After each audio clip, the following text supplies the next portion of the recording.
जय जगन्नाथ जी आम सहित एंतुली शालू अंतिम स्थान जाए रही थाए। श्रावणर बारिधारा सदृश पाठक मानक आखिरे बन्या रचना करे। जे जातिर सुख दुख उत्थान पतन को निज कलम मुनरे फुटाई थाए। जो मानक नहीं गोटे जातिर संस्कृति परंपरा ऐतिह्यर पुनर्मूल्यायन और नवीकरण हुए।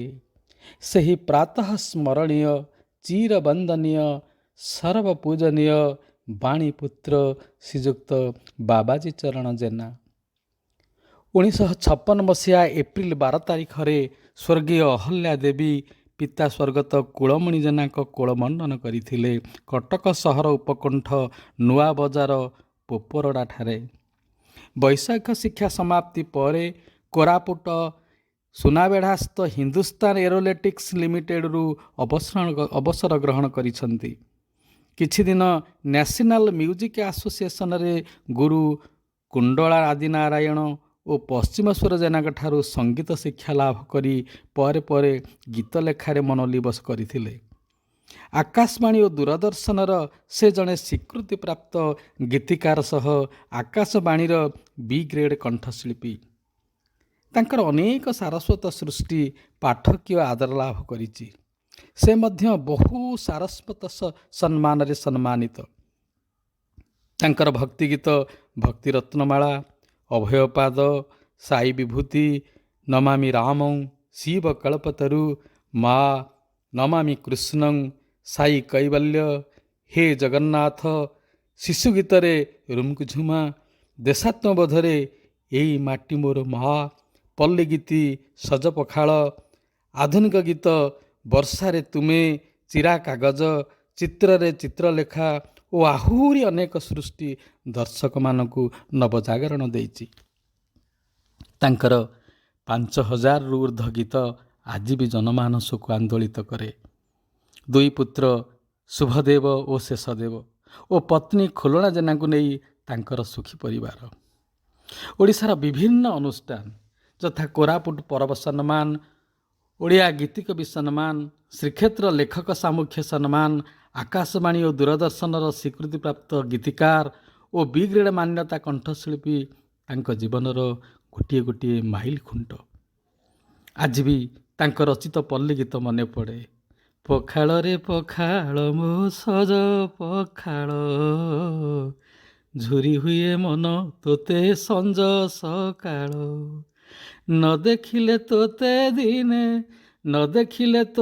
दिने मन विकल पखाल रे पखाल मो सज पखाल झुरी हुए मन तोते संज सकाळ बड़ी पोड़ा साथी रे तो आलू चटणी सरु कंचा लंका गोटे दलिब आणी कखारु पतरे चुना माछ को पड़ी हाथ चाटी खाऊथिब गुंडा को भिड़ी मळु भी उठिब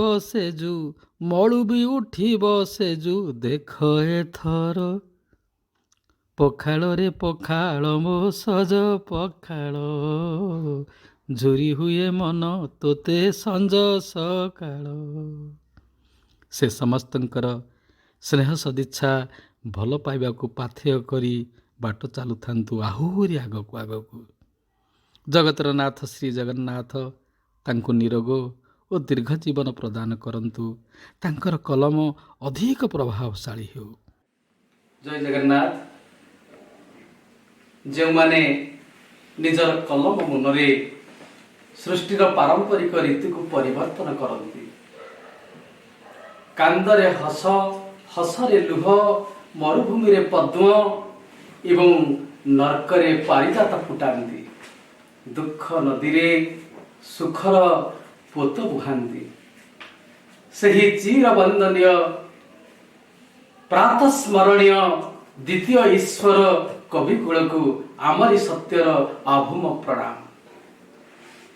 आज व्यक्ति और व्यक्तित्व कार्यक्रम रे ओडिशार जड़े लब्ध प्रतिष्ठित गीति कवि जड़े सारस्वत साधक श्रीजुक्त बाबाजी चरण जेना महोदय से महोदय को आज आम स्वागत करुचु।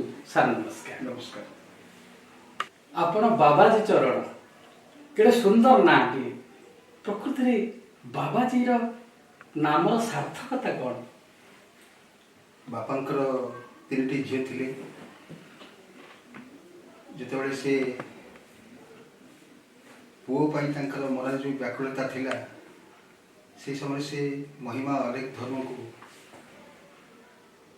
मोर जन्म पूर्व जाति जाते जिते जन्म कर मो ना को से बाबाजी चरण जेना रखे।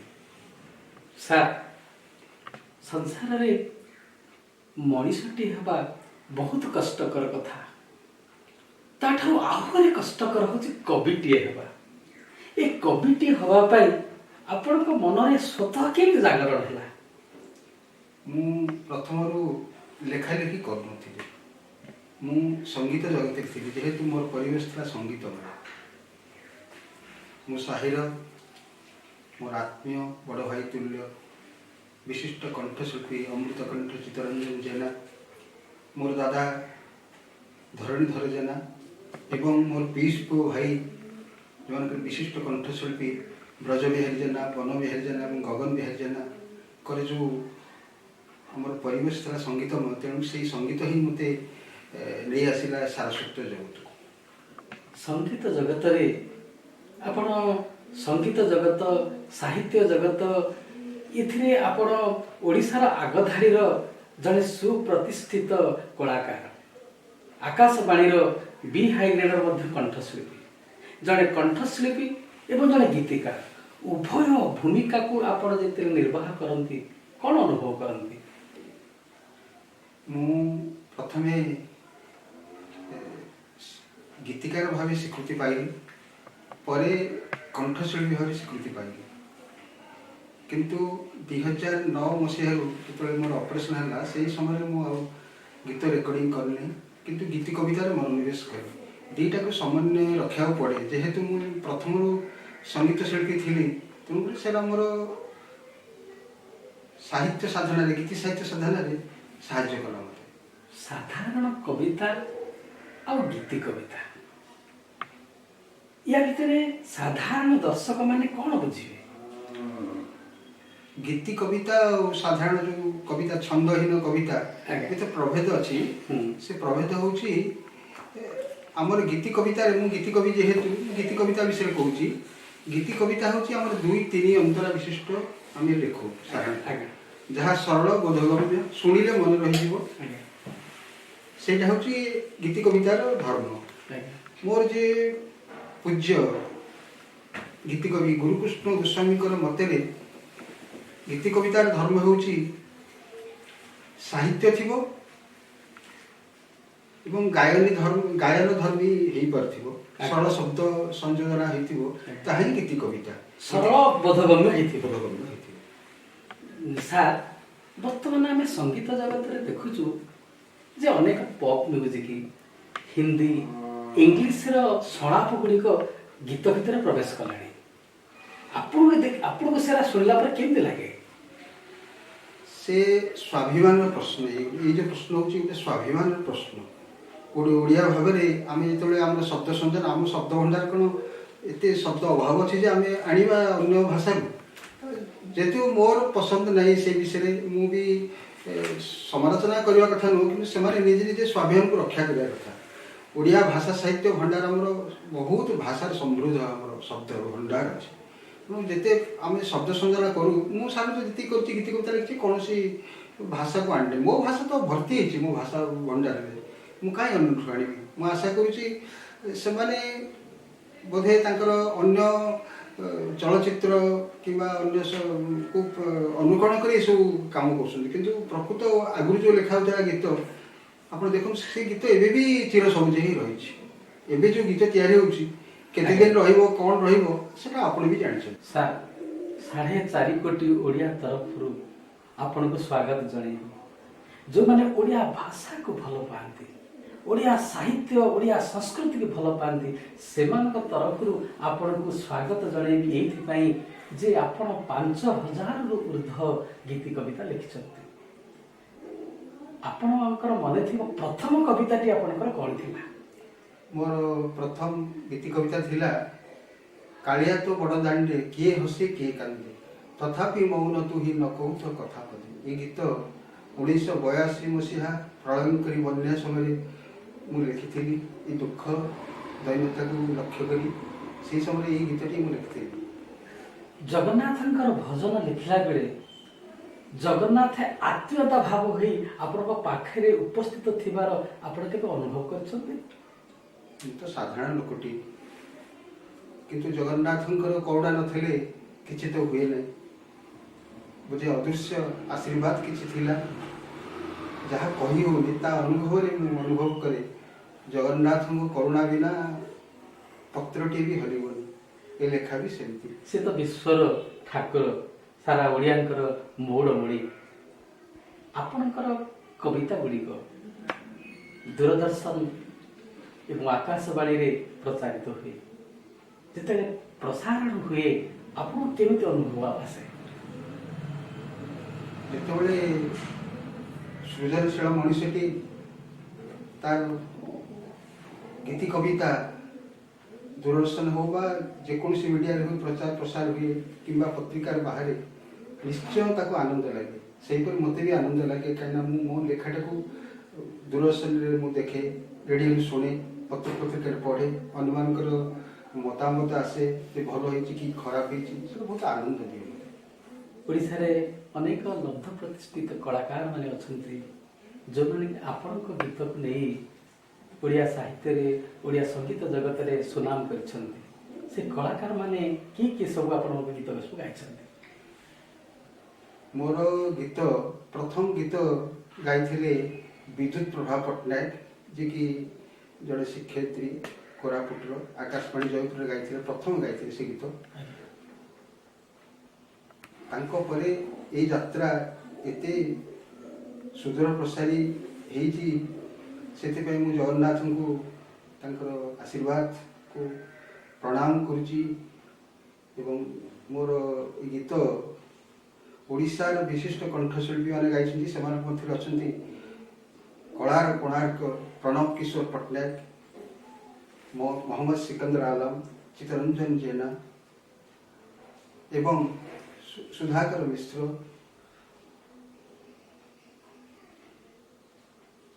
प्रमोद बेहेरा पंकज बेहेरा वेणुधर सुबुद्धि एवं विष्णुमोहन कवि शैलभा महापात्र अनेक शिल्पी गाई। अच्छा आपण तो एकाधार रे जने संगीतकार निजे भी गीत गाती रेडियो आर्टिस्ट आपण बिग रेडियो आर्टिस्ट एवं गीत कविता भी लिखते उभय कार्य निर्वाह कला बेले आपण किछि असुविधा अनुभव करते? ना सेमती किछि असुविधा मु अनुभव करे जेहेतु मु संगीत प्रथम शिखिली मोर गुरु थिले कुंडला आदिनारायण ओडिशार प्रथम संगीत अनुष्ठान नेशनल म्यूजिक रे शिक्षा नथिली। मोर गुरु थिले कुंडला आदिनारायण हिंदुस्तानी एवं किछि समय पे मु ओडिसी शिखिली पश्चिम सृजनांग ठारू। से जो यात्रा लंबी जाइथिला मोर जतले चाकरी पाइली बहुत सुनावड़ा रे हाल रे से समय संगीत शिक्षा पे कोनसी मो पई सुजोग नथिला। तो मु आपणे लेली गीति कविता गीतरु गीति कविता को आपणे लेली से किछि असुविधा हुए। ओडिशार कोरापुट जिला एक आदिवासी अध्युषित अंचल बणजंगल घेरा अंचल मनीष मनरे कविर भाव प्रकाश करे। आपणकर अधिकांश समय आपण कोरापुट रे बितेइछन्ती केमिति आपण बितांती सेठी? मु कोरापुट रो हाल सुरावड़ा डिविजन रे जॉब करथिली प्राय 33 वर्ष सेठी रहिछि। सेठिकार प्राकृतिक परिवेश अति मनोरम वर्षा शीत फूलर सहर सुनावड़ा पहाड़ उपरे अलसी क्षेत्र हलदिया रंगर जो चदर पिंधि घोड़ी थाए से पहाड़ सब नवबधूर रूप मनमुग्धकर से कवि प्राण को से चहलाई दिए। सेटा ही गीति कविता लिखिबार प्रकृष्ट परिवेश। से परिवेश आपको बहुत मात्रा प्रभावित करिछि निश्चित आउ सब सेठी मधुर अनुभूति आपनकर कोन सब थिला आमर प्रशासन जो हाल प्रशासन पदक्षेप मते कविता लिखा क्षेत्र में साहाय्य करथिला केमती करथिला ना तांकर जो साधारणतः ऑफिशियल प्रोग्राम है तार संगीत जो आप कोरस जो कहते स्वागत संगीत गुड़ा सब लिखुली से गीति कविता जो कोरस मुझे आसी गीति कविता को से स्वीकृति परे परे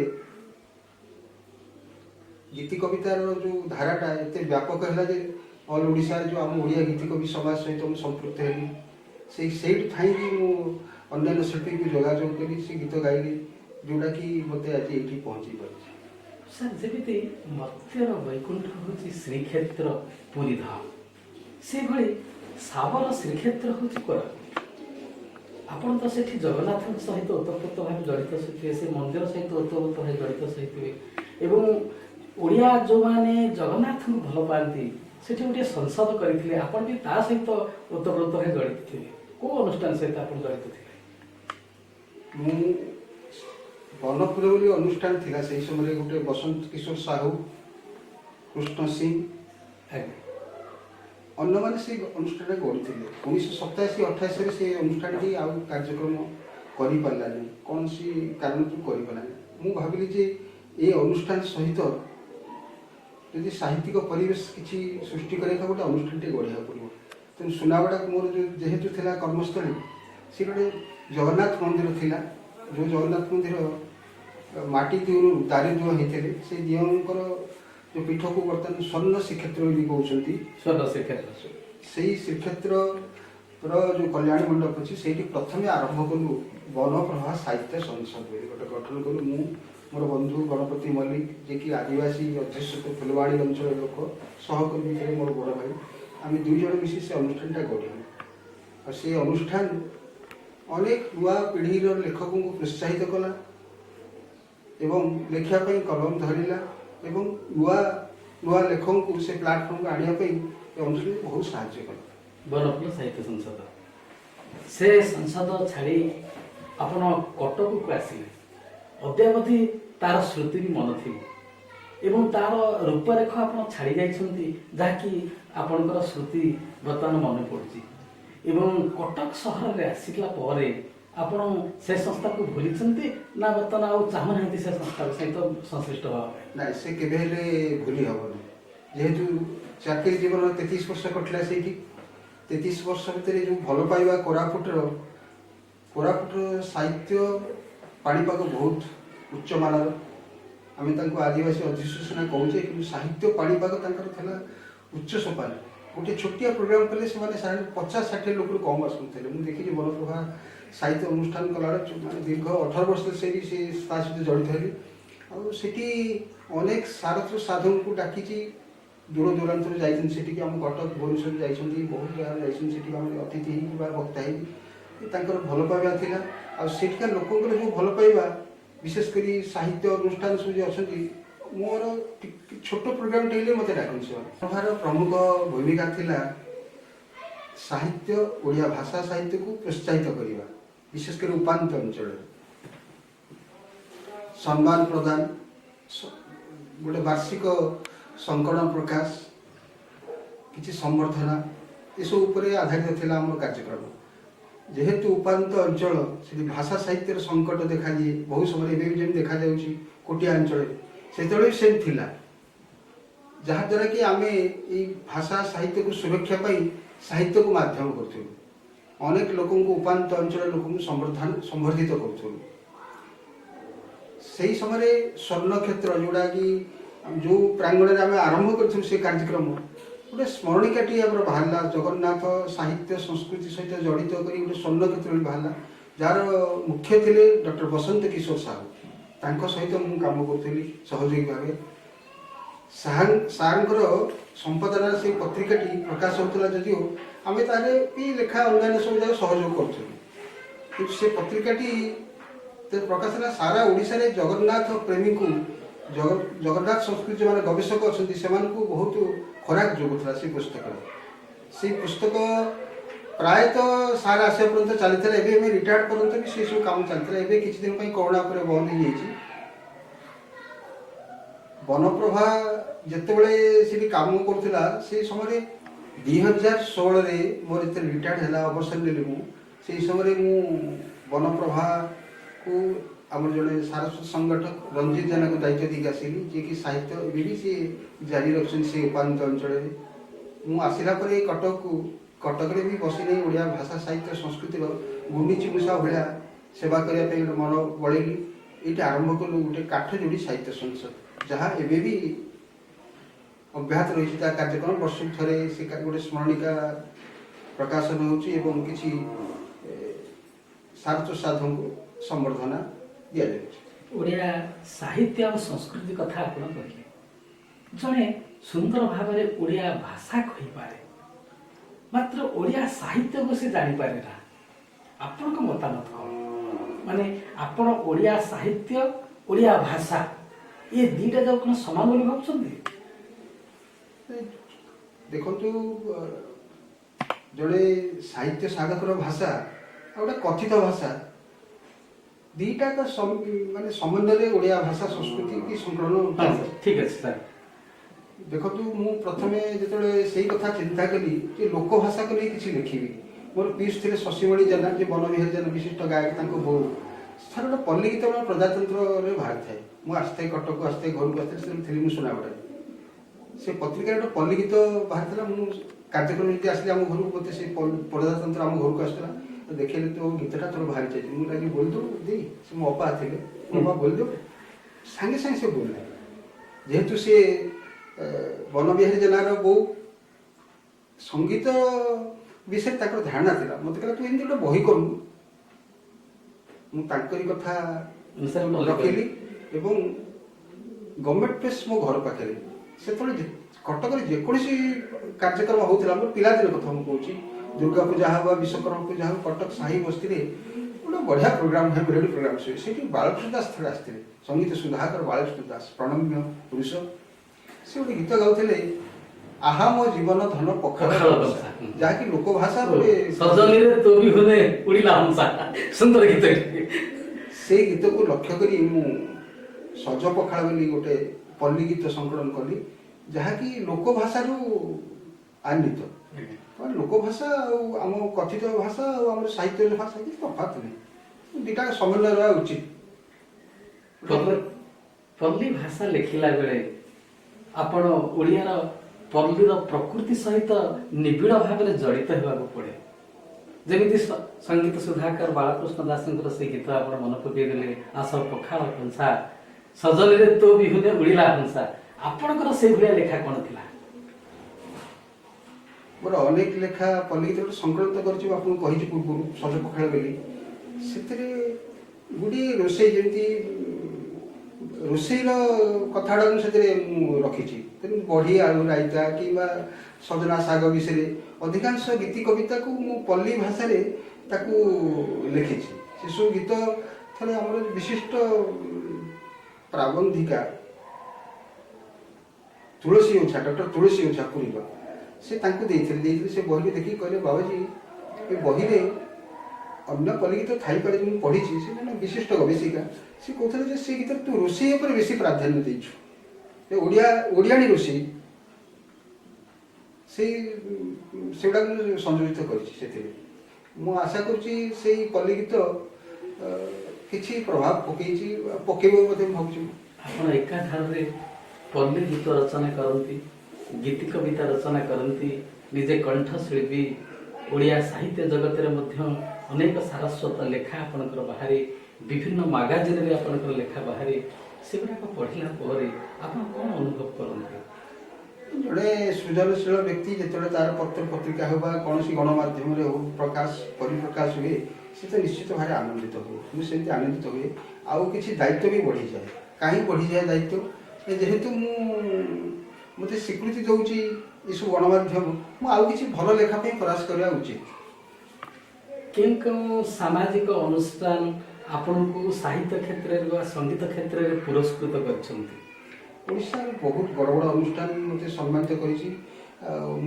कृतज्ञ।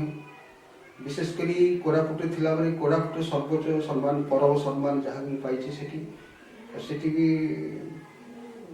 ଏବେ ଆମେ ଗୋପାଳ ଚନ୍ଦ୍ର ପ୍ରଭା କଟକରେ ଆସିଲା ପରେ ଗୋପାଳ ଭାଷା କୋଷର ଯେ ପ୍ରଣେତା ସେ ସମ୍ମାନ ବି ମୋତେ ଦେଇଛନ୍ତି। ଓଡ଼ିଆ ଲେଖକ ପାଠକ ସିମୁଡା ସେ ବି ସମର୍ଥିତ କରିଛନ୍ତି ଏବଂ ଓଡ଼ିଆ ଗୀତିକବି ସମାଜ ତରଫରୁ ସମ୍ବର୍ଦ୍ଧିତ ହେଇଛି। ଜଗତସିଂହପୁର ସାହିତ୍ୟ ପରିଷଦ ତରଫରୁ ସମ୍ବର୍ଦ୍ଧିତ ଏମିତି ଅନେକ ଅନୁଷ୍ଠାନ ତ କହିହେବନି, ଅନେକ ଅନୁଷ୍ଠାନ ସ୍ୱୀକୃତି ଦେଇଛନ୍ତି।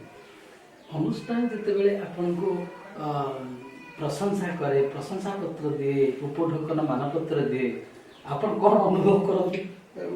କହିବାର ଉଦ୍ଦେଶ୍ୟ ହେଲା ଯେ ଆପଣ ପ୍ରୋତ୍ସାହିତ ହୁଅନ୍ତି ନା ଗର୍ବ ଅନୁଭବ କରନ୍ତି? ନାଇଁ ନାଇଁ ନାଇଁ, ନମ୍ରତା ସହିତ ତାକୁ ଗ୍ରହଣ କରେ, ଭାବେ ଯେ କିଛି ଭାର ବଢ଼ିଗଲା ମୋତେ, କାରଣ ସାହିତ୍ୟର ଗର୍ବ ରହିଲେ ସାହିତ୍ୟ ରହେ। ନୀଳ ସରସ୍ୱତୀଙ୍କର ଆଶୀର୍ବାଦ, ଶାରଳାଙ୍କର ଆଶୀର୍ବାଦ ଏଇ ଗୋଟେ ପ୍ରସାଦ, ତେଣୁ ତାଙ୍କୁ ବିନିଯୋଗ କରାଯାଏ, ନମ୍ରତାର ସହିତ ଗ୍ରହଣ କରାଯାଏ, ଆଉ ବଢ଼ିଯାଏ ଟିକେ କାର୍ଯ୍ୟଭାର। କାହିଁକିନା ମୁଁ ଏମିତି କିଛି ଲେଖା ଲେଖିବି କିଛି ଗୋଟେ ବିବାଦମାନ ଅବସ୍ଥାକୁ ଆସୁନି, ଶିକ୍ଷଣୀୟ ହେଉ, ଲୋକ ସାହିତ୍ୟ ହେଉ ବା ଗୀତି କବିତାକୁ ସମୃଦ୍ଧ କରୁ, ଗର୍ବର ପ୍ରଶ୍ନ ହିଁ ନାହିଁ। ସାର୍, ଯେମିତି ତୁଳସୀର ବାସନାରେ ଜଗନ୍ନାଥ ମହାପ୍ରଭୁ ଆକର୍ଷିତ ହୁଅନ୍ତି, ସାହିତ୍ୟ କ୍ଷେତ୍ରରେ ସେମିତି କା ଶ୍ରେୟ ଆପଣଙ୍କ ଉପରେ ପ୍ରଭାବ ପଡ଼ିଛି?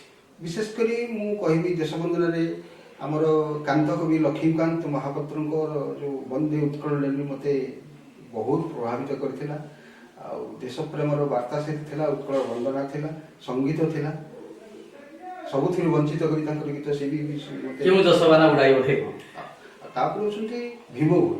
ଭୀମ ଭୋଇ ପ୍ରାଣୀଙ୍କ ଆରତ ଦୁଃଖ ଦେଖୁ ଦେଖୁ କେବା ସହୁ ଏ ଜୀବନ ପଛେ ନରକ୍ଷ ପଡ଼ିଥାଉ ଜଗତ ଉଦ୍ଧାର ହେଉ। এই ଗୀତ ମୋତେ ବେଶୀ ପ୍ରଭାବିତ କରିଥିଲା। ଆଉ ଆକାଶବାଣୀର ଗୀତ ଜଣେ ମୁଁ ଶ୍ରୋତା, ଆଜ୍ଞା, ନିୟମିତ ଶ୍ରୋତା, ଆଜ୍ଞା, ଦୂରଦର୍ଶନ ହବ, ଆକାଶବାଣୀ ହବ, ବିଭିନ୍ନ ପତ୍ର ମୁଁ ବହୁତ ଶୁଣେ ଆଉ ପଢ଼େ, ବହୁତ ପତ୍ର ପତ୍ରିକା ମୁଁ ପଢ଼େ, ଆଣିକି ରଖେ ନାହିଁ ଘରେ। ଆକାଶବାଣୀ ଜୟପୁର କେନ୍ଦ୍ରରୁ ବୁଧବାର ରାତି 9:15 ଗୋଟେ ସୁଗମ ସଙ୍ଗୀତ ଚାଲିଥିଲା ଏବଂ ଆପଣଙ୍କର ଗୀତ ସେଥିରେ ବାଜେ, ସେଥିରୁ ଟିକେ କି ଅଂଶ କହିବେ କି? ସେ ତାଙ୍କର ବିଶେଷ କାର୍ଯ୍ୟକ୍ରମ ମୂର୍ଚ୍ଛନା, ଯେମିତି କଟକ ଆକାଶବାଣୀର ସଜ ଫୁଲ, ସେମିତି ସେଇ ଆଧୁନିକ ଗୀତର ବିଶେଷ କାର୍ଯ୍ୟକ୍ରମ ଜୟପୁରର ହେଉଛି ମୂର୍ଚ୍ଛନା। ସେ ମୂର୍ଚ୍ଛନା ସଙ୍ଗୀତରେ ମୋର ବହୁତ ଗୁଡ଼ିଏ କାର୍ଯ୍ୟକ୍ରମ ହେଇଛି। ପ୍ରାୟ ମୁଁ ଭାବୁଛି ବୋଧେ ଗୋଟେ ମୂର୍ଚ୍ଛନା 3ଟା ଗୀତ ଦେବାକୁ ପଡ଼େ, ଗୋଟେ ପୁଅର, ଗୋଟେ ଝିଅର, ଗୋଟେ ଡୁଏଟ୍ ଥାଏ। ବୋଧେ ମୁଁ ଭାବୁଛି ଆଜି ସୁଦ୍ଧା ବୋଧେ 30-40 ସେଟ୍ ନେଇଛି ଗୀତ, ତାମାନେ 90ଟା ଖଣ୍ଡେ ମୋର ସଜ ଫୁଲ କି ମାନେ ଯେଉଁ ମୂର୍ଚ୍ଛନାରେ ହେଇଛି। ଆପଣ ତ ଦୂରଦର୍ଶନ ଏବଂ ଆକାଶବାଣୀର କଣ୍ଠଶିଳ୍ପୀ, ନିଜେ ମଧ୍ୟ ଗୀତ ଗାଇଛନ୍ତି। କୋଉ ଗୀତ ଆପଣ ଗାଇଛନ୍ତି? ମୁଁ 2000ରେ ମୁଁ ଆପ୍ରୁଭ୍ ହେଲି କଣ୍ଠଶିଳ୍ପୀ, ଗୀତିକାର ତ ପୂର୍ବରୁ ହେଇଥିଲି। ମୋର ଯେଉଁ ଥିଲା ଗୋଟେ ମାନେ ଆଶା ଥିଲା ଯେ ମୁଁ ଗାୟକ ଭାବରେ ମୁଁ ଯେଉଁ ଶିକ୍ଷା ଲାଭ କରିଥିଲି ତାକୁ କିଛି ବିନିଯୋଗ କରିପାରିଲି। ଯେହେତୁ ମୁଁ ଜଣେ କଣ୍ଠଶିଳ୍ପୀରୁ ମୁଁ ଗୀତିକାର ହେଇଛି, ତ ଗୀତ ଗାଇବା ପାଇଁ ମନସ୍ଥ କଲି, ଅଡ଼ିସନ୍ ଦେଲି। ଅଡ଼ିସନ୍ରେ ମୁଁ ପରେ 2009ରେ ମୋର ଅପରେସନ୍ ବନ୍ଦ କରି ମାନେ ଆଉ ଗାଇପାରିଲି ନାହିଁ, ଯେହେତୁ ମୋର ସ୍ୱାସ୍ଥ୍ୟଗତ ଅନୁମତି ମୋତେ ଦେଲାନି ଯେ ଗୀତ ଗାଇବା ପାଇଁ। ସେତେବେଳେ ଗୀତ ଗାଉଥିଲି, ପ୍ରାୟ 9 ମାସ ଆପଣ ମୁଁ ରେକର୍ଡ଼ିଂ କରିଛି ଆକାଶବାଣୀ ଜୟପୁରରେ। ଆଉ ଯେଉଁ ଗୀତ କଥା କହୁଛନ୍ତି ସେ ଗୀତରୁ ମୁଁ ଗୋଟେ ପଦେ ଗାଉଛି, ମୁଁ ତ ଗୀତ ଗାଇପାରୁନି, ପଦେ ଗାଉଛି। କାଳିଆ ତୁ ବଡ଼ ଦାଣ୍ଡେ କିଏ ହସେ କିଏ କାନ୍ଦେ, କାଳିଆ ତୁ ବଡ଼ ଦାଣ୍ଡେ କିଏ ହସେ କିଏ କାନ୍ଦେ, তথাপি মৌন তুহি, তথাপি মৌন তুহি, নখৌত কথা পদে, কাଳିয়া তো বড় দণ্ডে কিଏ হসে কিଏ কান্দে। ସୁନ୍ଦର ସ୍ୱରଟି ଆପଣଙ୍କର ଏବଂ ଏ ସ୍ୱର ମାଧ୍ୟମରେ ଜଗନ୍ନାଥଙ୍କୁ ଅତି ନିକଟରୁ ନିକଟତର ଆଣିବା ପାଇଁ ଆପଣଙ୍କ କଣ୍ଠ ଆମକୁ ଟାଣି ଆଣୁଛି। ଜଗନ୍ନାଥ ମହାପ୍ରଭୁ ସତରେ କେଡ଼େ ସୁନ୍ଦର ଭାବରେ ଆପଣଙ୍କୁ କଣ୍ଠଟିଏ ଦେଇଛନ୍ତି। ସମସ୍ତେ ମଧ୍ୟ ଦୁନିଆରେ ଚାହାନ୍ତି ଆମେ କଣ୍ଠଶିଳ୍ପୀ ହେବୁ, କେହି ଗୀତିକାର ହେବାକୁ ଚାହାନ୍ତିନି, କିନ୍ତୁ ଆପଣ ଉଭୟ କଣ୍ଠଶିଳ୍ପୀ ଏବଂ ଗୀତିକାର ଉଭୟର ସ୍ରଷ୍ଟା।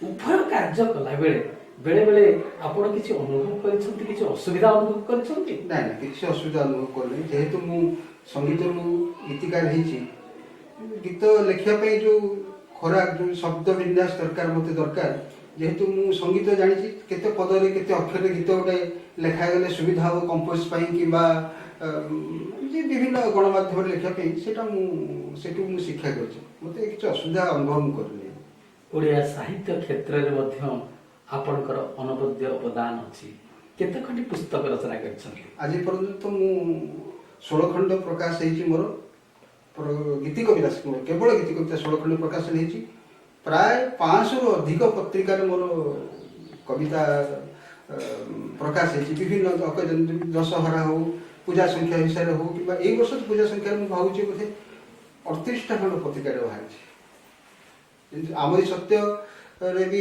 नवेम्बर सखरे आसला कि से गोटे देशवंदना रखाई अनुप्राणित भी करते आमरी सत्य कार्यक्रमटा जो बहीटा हूँ गोटे बहुमुखी योजना से रूपरेख मुझे प्राय सुनाटा थी भी 2-3 थर आसली अवसर प्रमोदचंद्र दास खोर्धा खोर्धार प्रोफेसर डॉक्टर प्रमोदचंद्र दास से तार प्रतिष्ठा था सुचारू रूपे से परिचालना करती से कार्यक्रमटा बहुत बढ़िया थे आलोचना चक्र रखते शांतनु आचार्य जाइए मुझे जाइए मुझे सार कहली जो मुझे पारे कि जेहेतु गीत लेखक विशेष किसी मुझे अनेक लोक अच्छा गीत लिखती कहीपारती गाई पारती मुझे करें तुम जहाँ लिखी दिए कहीपे सी कहे ना निश्चित आप बसवे सन्नत अतिथि मैंने आप किसी कहे गीत कविता मुझे जानी से जड़े बहुत प्रोत्साहित करती कवि कलाकार को गीतिकार को संगठन खाली सांगठनिक दक्षता नहीं सब विषय दक्षता अच्छी जड़े ओडियार बरपुत्र से ओडिशार आपण तो जड़े बरण्य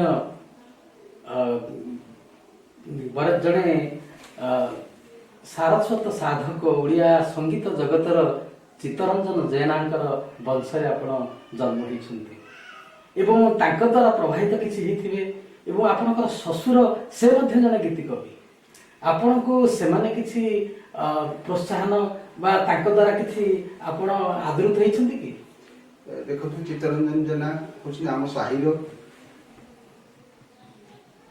दादा भी मोर जे ओडिसी नृत्य संगीतर जे साधक धरणीधर जेना से बयस अधिक है बर्तमान सुधा 95 वर्ष अच्छा सेमानकर ओडिसी दादांकर ओडिसी चित्त भाईंकर आधुनिक गीत मुझे बेसी प्रभावित करता चित्त भाईंकर अमृत कंठर वर्षा मत भिजे देता जोटा कि गीत को आड़ को नहीं जाता गीत कविता भी साहाଯ୍य करता से भी मोर गीत गोटे मात्र गाई जेहेतु मुझे दूर रोली बहुत मिशंती बहुत माने बहुत भल पाती बहुत भल पाती कथा कला तो लुहा जाऊँगी बहुत भल पाती से निश्चित प्रेरणार उत्स मोर पीस पो भाई गायक स्वर्गीय ब्रज बिहारी जेना बर्तमान अच्छा बन बिहारी जेना गगन आम सब प्रणीत ओडार अनेक शिल्पी प्रेरणा पाई जेहेतु निज गाँटा भी मोर गोटे संगीतिक परिवेश था मो गाँव में रामलीला होता जो थे मुझे गीत लिखुली रामलीला से एबे भी अच्छी रघुनाथ जी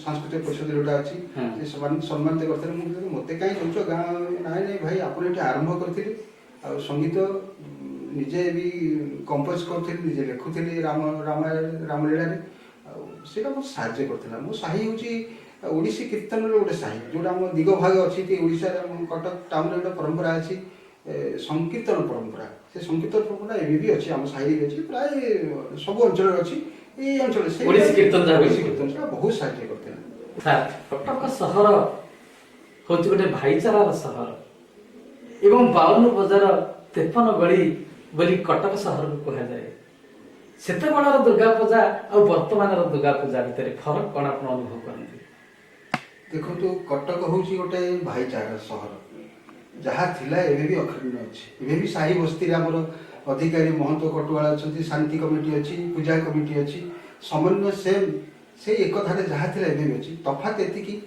सेतबेले आध्यात्मिक भाव थिला भक्ति थिला एबे साजसजा परे ताकू सीमित रखा जाए सांस्कृतिक कार्यक्रम मुख्य हूँ कटक जेहेतु सांस्कृतिक संपन्न ये कटक ओडिशार संस्कृतिर राजधानी हूँ कटक ସେତେବେଳେ ସାହିରେ ଯେତେବେଳେ ଆମର ମେଲୋଡି ହେଉଥିଲା ସବୁ ମୁଁ ବୁଲି ବୁଲିକା ସବୁ ଦେଖୁଥିଲି, ଅନ୍ୟମାନେ ବି ଦେଖନ୍ତି, ବହୁତ ରାତି ପର୍ଯ୍ୟନ୍ତ ସେ ହେଉଥିଲା ସେ ମେଲୋଡି ସବୁ। ଅକ୍ଷୟ ମହାନ୍ତି, ହବିବ ମିଲ୍ ଥିଲେ, ଚିତ୍ତରଞ୍ଜନ ଥିଲେ, ପ୍ରଫୁଲ୍ଲକର ଥିଲେ, ଅନ୍ୟାନ୍ୟ ଓଡ଼ିଶାର ବଡ଼ ବଡ଼ ଶିଳ୍ପୀ ସେମାନେ ସେଠି ଆସୁଥିଲେ।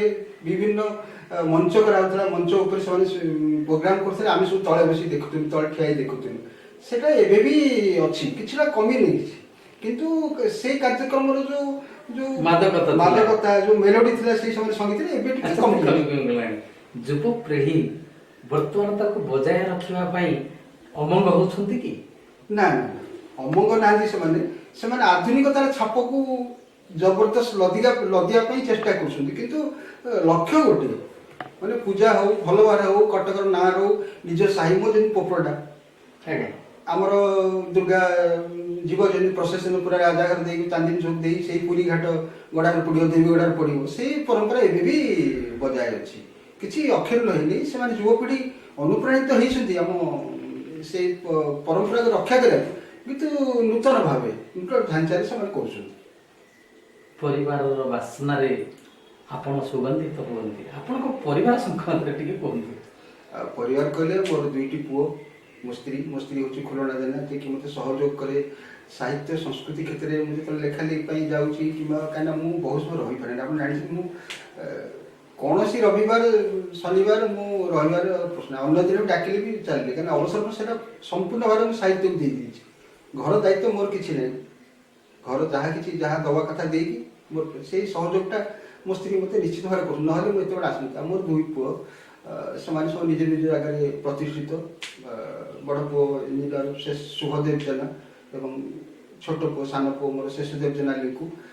ସେମାନେ ବି ସାହିତ୍ୟ ସଂସ୍କୃତି ସହିତ ଜଡ଼ିତ ଯେହେତୁ ମୋତେ ସହଯୋଗ କରନ୍ତି। ଆଉ ମୋର ଶ୍ୱଶୁର, ସେ ଜଣେ ବିଶିଷ୍ଟ ଲେଖକ, ଶିଶୁ ସାହିତ୍ୟିକ ନିରଞ୍ଜନ ଖଟୁଆ, ଯାହାଙ୍କୁ ଆମରି ସତ୍ୟ ବହୁତ ସାହାଯ୍ୟ କରିଛି, ତାଙ୍କର ଲେଖାକୁ ଆଣି ପ୍ରକାଶ କରିଛି, ଆଉ ତାଙ୍କୁ ପରିପ୍ରକାଶର ବାଟ ଦେଖେଇଛି। ସେ ଏବେ ବି କୁହନ୍ତି ଯେ ତମ ପାଖକୁ ଆସୁଛି ବାପା ଆମରି ସତ୍ୟ, ମୁଁ ହଁ ଆସୁଛି। ସେ ଏତେ ସାହିତ୍ୟ ପ୍ରାଣ, ବୟସ ତାଙ୍କୁ ବର୍ତ୍ତମାନ 84 ବର୍ଷ ହେଲାଣି, ସେ କିଛି ଆଗକୁ ଆସିପାରୁନାହାନ୍ତି, କିନ୍ତୁ ଲେଖା ତାଙ୍କର ଜାରି ରହିଛି। ଏଇ ବର୍ଷ ପ୍ରାୟ ମୁଁ ଦେଖୁଥିଲି 5-6ଟା ପତ୍ରିକାରେ ବାହାରିଛି ତାଙ୍କର। ଦୁଃଖସ୍ୟ ସୁଖସ୍ୟ ନ କୋପି ଦାତା। ଦୁଃଖ ସୁଖ ଦୁଇ ଜାଆଁଳା ଭାଇ। ମନୁଷ୍ୟ ଜୀବନରେ ଦୁଃଖ ଅଛି ଏବଂ ସୁଖ ଅଛି। ଆପଣଙ୍କ ଜୀବନରେ ବି ଦୁଃଖ ଆସିଛି, ଏବଂ ଯେଉଁ ଦୁଃଖ ଆସିଥିବ ଯାହାକି ଅଦ୍ୟାବଧି ମଧ୍ୟ ଆପଣ ତାକୁ ମନରୁ ପାସୋରି ପାରୁନାହାନ୍ତି, ସେଇଭଳି ଗୋଟିଏ ଦୁଃଖ ମୁହୂର୍ତ୍ତ ଆପଣ ଆମ ଆଗରେ ଉପସ୍ଥାପନ କରନ୍ତୁ। ଦୁଃଖ ସେ ମୁହୂର୍ତ୍ତ ମନେ ପଡ଼ିଲେ ମୁଁ ମ୍ରିୟମାଣ ହୋଇପଡ଼େ। ସେ ଦୁଃଖ ହେଉଛି 1915, ଯେଉଁଟା 2015 ଚାକିରି ମୋର ବର୍ଷେ ଥାଏ, ଆନୁଆଲ୍ ଫଙ୍କସନ୍ ଆମର ହେବାର ଥାଏ। ଭାଇ ଏକ୍ସପାର୍ଟ କରିଗଲେ, ଭାଇ ମୋ ବଡ଼ ଭାଇ ଚାଲିଗଲେ। ମୋତେ ଆସିବାକୁ ପଡ଼ିବ, ଏଠି ପ୍ରୋଗ୍ରାମ୍ ଅଛି, ତା ପରଦିନ ହିଁ ମୋତେ ପ୍ରୋଗ୍ରାମ୍ ଅଛି। ଏକାଦଶ ପଡ଼ୁଛି ଯେଉଁଦିନ ତା ପରଦିନ ହିଁ ପ୍ରୋଗ୍ରାମ୍। ମୋତେ କେମିତି ଆସିବି? ଗୋଟେ ପଟେ ମାନେ ଭାଇ, ଆଉ ଗୋଟେ ପଟେ ମୋର ସାହିତ୍ୟ ସଂସଦ, ଅନେକ ଲୋକ ନିମନ୍ତ୍ରିତ ହୋଇଛନ୍ତି। ସେତେବେଳେ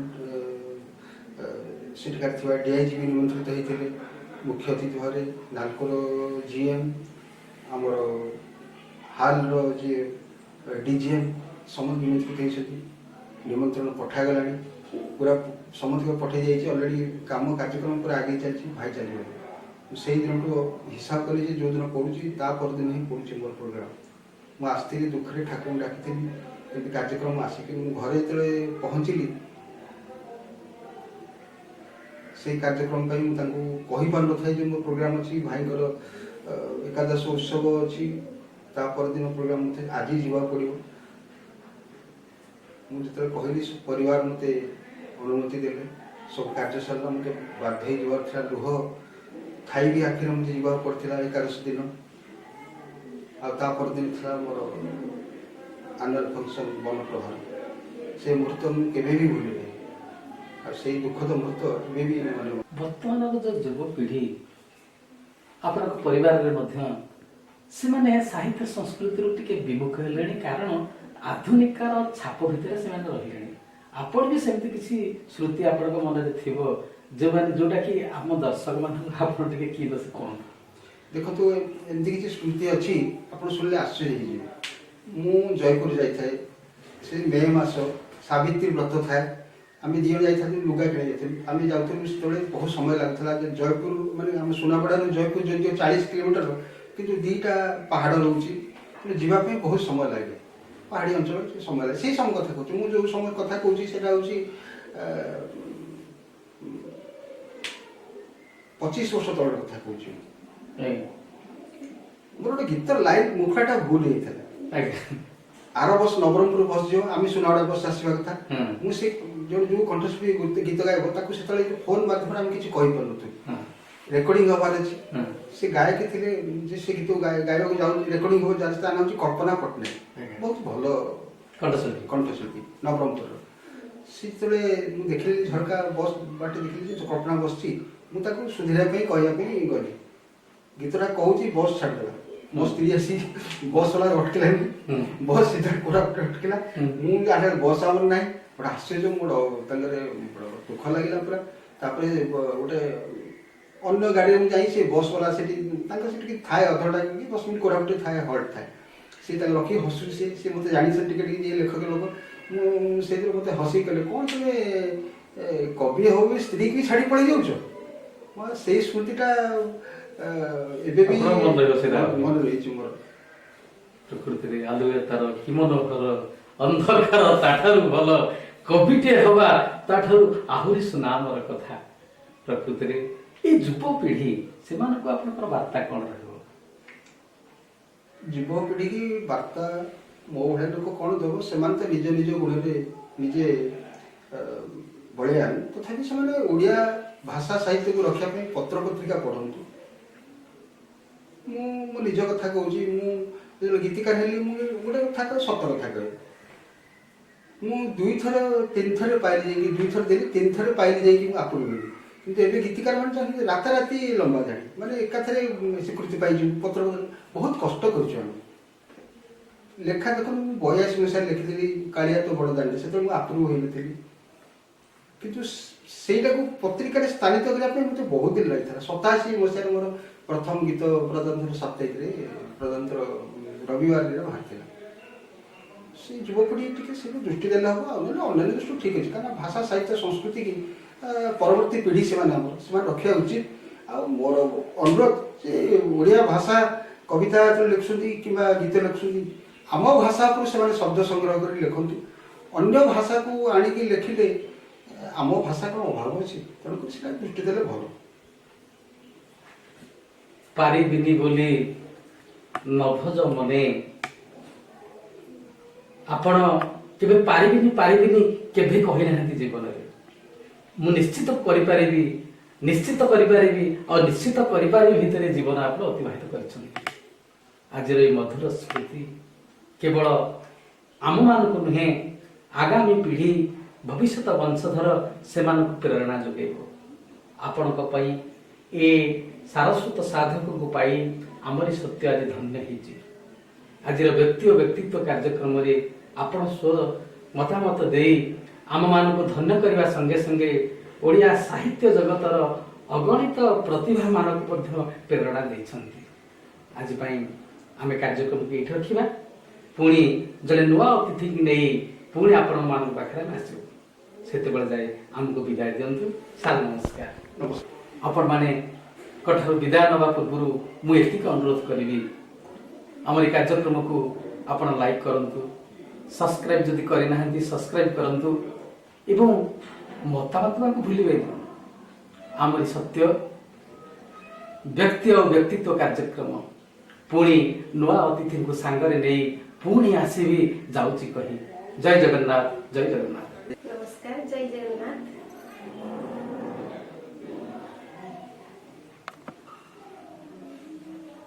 ମୁଁ ଜେନାଙ୍କର ଧର୍ମପତ୍ନୀ ମୁଁ ଜଣେ ଗୃହିଣୀ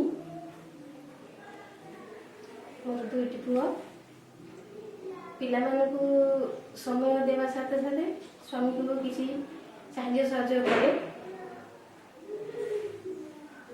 ମୋ ସପୋର୍ଟ କେତେ ସେ ବେଶୀ କହିବେ ଆଉ ମୁଁ ଯେତିକି ପାରିଛି ବହୁତ ସାହାଯ୍ୟ ସହଯୋଗ ମଧ୍ୟ କରିଛି ତାଙ୍କ ଦେହ ବହୁତ ଅସୁସ୍ଥ ଫିର୍ ବି ମୁଁ ଭାଙ୍ଗି ପଡ଼ିନି ପ୍ରଭୁ ଜଗନ୍ନାଥଙ୍କ ଆଶୀର୍ବାଦରୁ ତାଙ୍କୁ ସାହାଯ୍ୟ କରି ଚାଲିଛି।